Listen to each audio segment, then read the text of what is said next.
ની આગેવાનોની હાજરી તમે જોઈ સ્ટેજ ઉપર, એના ઉપરથી હું એવું માનું છું કે 2, 5, 10 મુઠ્ઠીભર લોકો સિવાય રૂપાલા સાહેબ માટે ખૂબ આદર છે ક્ષત્રિય સમાજને, એ આપે જોયું હશે. અને હેલો હાજી મનીષભાઈ ભટ્ટ વાત કરો છો? બોલો બોલો ને બાપુ, જય માતાજી. બોલો બોલો. જય માતાજી. મનીષભાઈ, હવે અમે ક્ષત્રિય સમાજ, તમે લગભગ બ્રાહ્મણ માં જાઓ તો મારા ખ્યાલથી ભટ્ટ હું બ્રાહ્મણ બ્રાહ્મણ છું. તમારે તમારા પેલા મંતવ્ય મારે બીજા મુજબ એક ક્ષત્રિય આગેવાન જ વાત ચાલુ હતી, પણ એમાં છે ને મેં જે આખી વાત કરી છે ને બાપુ, એમાં એને એટલું જ બતાવ્યું કે મેં એમ કીધું કે થોડાક લોકો વિરુદ્ધમાં છે. થોડા લોકો નથી, આખો ગુજરાત સાંભળો મારી વાત આખા સાંભળો. ભારતનો ક્ષત્રિય સમાજ સાંભળો તો ખરા, પણ બાપુ મારી વાત સાંભળો. મેં એમ કીધું કે ભાઈ ભારતીય જનતા પાર્ટીમાં અનેક ક્ષત્રિય આગેવાનો છે, અમારા અનેક પારિવારિક નથી, જે રાજપૂતો છે, જે એમના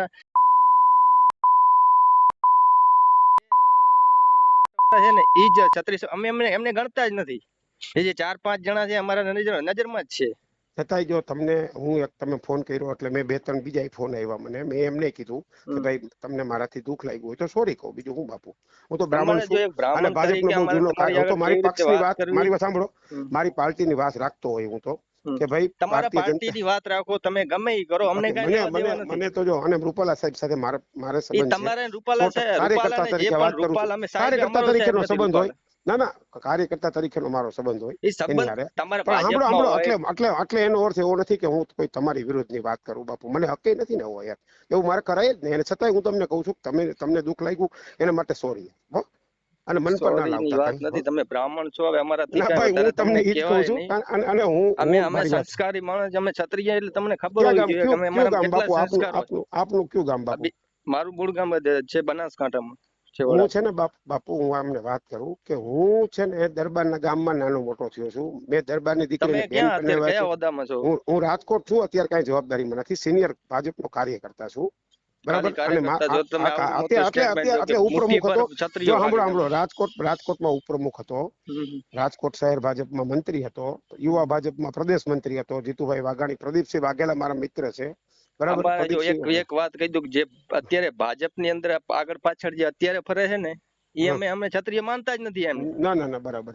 હવે તમારી સમાજમાં, તમારી સમાજની અંદર કોઈ પણ દીકરીનું સ્ટેટમેન્ટ આપે તો તમે શું કરો? ના, વાત તમે તમારી રીતે સાચા છો, હું નાઈ નથી પાડતો, પણ તમે મારા માટે કહું છું કે તમને દુઃખ લાગ્યું હોય તો હું સોરી કહું, એમાં બીજું તો હું યાર કરું, બરાબર. તમે બ્રાહ્મણ છો, મેં બીજું કઈ તમને કાંઈ કહેવાય ન, અમને અત્યારે સાંભળો બાપુ, મારી વાત સાંભળો. મેં એમ કીધું છે, આખી વાત એવી હતી કે ભાઈ ક્ષત્રિય સમાજ ભારતીય જનતા પાર્ટીની સાથે છે, એક કાર્યકર્તા તરીકે, ભાજપના આગેવાન તરીકે મેં એમ કીધું કે ભાઈ ક્ષત્રિય સમાજ અમારી સાથે આપ્યું કે મુઠ્ઠીભર ક્ષત્રિયો, મુઠ્ઠીભર તમને વિરોધમાં છે. તમે જોયું રતનપુરમાં શું તમને મુઠ્ઠીભર દેખાણા?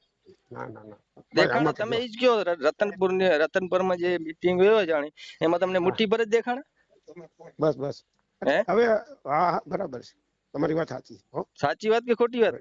ના, તમારી વાત. તમને 5 લાખ વસ્તી તમારા ભાજપના તમે કાર્યકર્તાને જો મુઠ્ઠીભર દેખાતા હોય તો તમારે કેટલા ક્ષત્રિયો ભેગા કરવા, ઈ કયો તમે? ના, ભાજપને કેટલા ક્ષત્રિયો ભેગા કરવા છે? કેટલા રાજ્યના ભાજપ ગુજરાતમાં ક્ષત્રિયો ભેગા કરવા, તમે કયો? મેં તમને કીધું ને કે બાબુ, મેં આખી વાત અલગ કરી હતી, આટલી જ વાત એને બતાવી છે. મેં ક્ષત્રિય સમાજ વિશે એવું કીધું છે. શું હે કે કાયદાના અમારા હાથ બાંધેલા છે, કાયદાની રીતે અમે હાલીએ છીએ. હજી સુધી તમે જોયું અમારું આટલું આંદોલનમાં ક્યાંય કાંકરી ચાલુ થયો? ના, ક્યાંય નથી. ના, તમે ગરિમાપૂર્ણ રીતે. ના, એમાં હું તમારી હારે સહમત છું. ક્ષત્રિયોને બધું કરતા આવડે, તમે સમજી લો. ના, હું તમારી હારે સહમત છું. તમે ક્યાંય કોઈ જાતનું હજી સુધી તમે એક ક્યાંય જોયું આટલું આંદોલન કરતા? તમે ક્યાંય જોયું?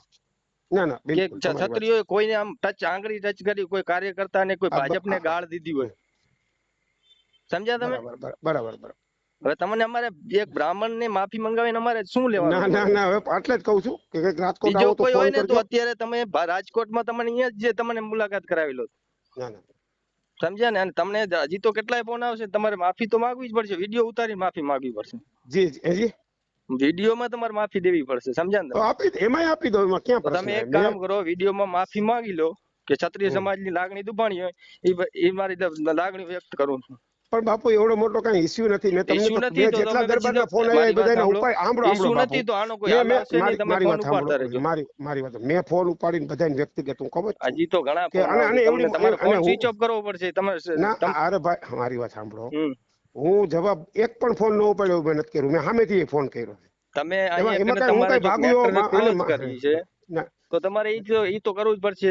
જો હું એક તમારે બ્રાહ્મણ છો, તમને હું પ્રેશર તો નથી કરતો. તમે હવે તમે બ્રાહ્મણ તરીકે યાર વાત પૂરી કરો ને એમ કહું. તમે જો બ્રાહ્મણ કયો છો મને તો તમારે હવે યાર મૂકવી જોઈએ.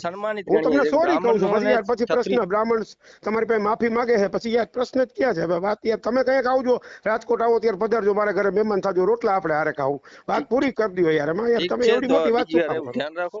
ના ચિંતા નહીં કરો. અને તમે મને બ્રાહ્મણ તરીકે તમને કોઈ નડ્યો હોય તો મને કયો. ના મારે કહું છું, મારે હોત બરાબર આલે ઘરે જવાની જમવાના. હું દરબારના ફળિયા મોટો થયો. મારા ફાધર મધર સ્કૂલમાં ટીચર હતા અને મારા મામે દરબારના ગામમાં જ બાપુ મોટા થયા છે. મારા હો દરબાર એવા સંબંધ છે જેની ઘરે જઈને જમી લઉં યાર. ઠીક છે, ચાલો બરાબર.